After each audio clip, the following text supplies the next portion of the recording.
Welcome on back. We're about to hit 644 in your Capital Watch. Gas is approaching $4 a gallon on average. That's because the Strait of Hormuz remains obstructed as a result of the war with Iran. The good news, senior Trump administration officials are saying that the conflict will be over in just a few weeks.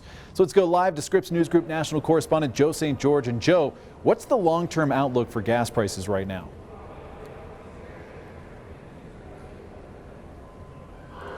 We have a lot of developments to pass along that just broke in the last few moments or so. So much of our coverage of the Iranian war, the impact on gas prices in Colorado, and Colorado is actually above the national average right now. The national average is around $3.70 a gallon. If you drive around Colorado today, you'll see many gas stations above that by a dime or so. But the reason that we've seen so much volatility, the biggest disruption in energy markets ever, according to the International Energy Agency, is because of the Strait of Hormuz, effectively frozen the last few weeks. Well, within the last few moments, Treasury Secretary Scott Bessent said on CNBC that the U.S. is allowing Iranian tankers to leave the Strait of Hormuz and in turn provide energy to the rest of the world. This would represent a massive development in the quest to try and stabilize these energy markets. Now, I think it's fair to ask the question, well, how many tankers will be allowed to be released? Because it's clearly an Iranian strategy to try and stay alive, keep the regime intact by curtailing and limiting access to energy. I mean, they can't go pound for pound with the United States military or plane for plane.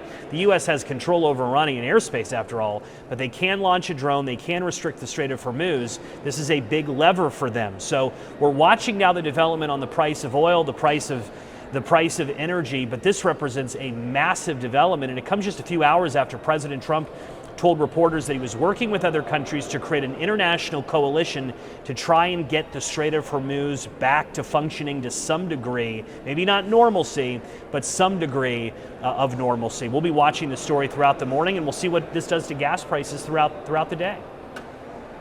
President Trump is threatening NATO unless they get more involved in reopening the Strait of Hormuz. How are NATO allies responding to this?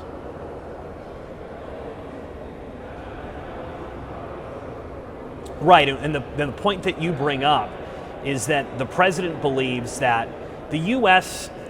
produces a lot of energy domestically, right? And I mean, there's fracking in Colorado, there's drilling in the Gulf, in Texas. Much of Asia, though, needs the Middle East. They need that oil. They have a much bigger energy crisis than the U.S. does because of what's going on in the Strait of Hormuz.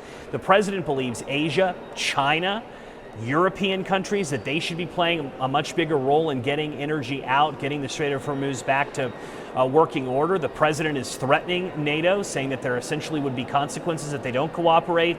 And he's also threatening to pull out of a planned summit with China in the coming weeks unless China acts. So pressure from the president to try and create this international coalition, again, to open up the Strait of Hormuz. Thank you, as always, Joe St. George, live in Washington, D.C. Let's bring it back here.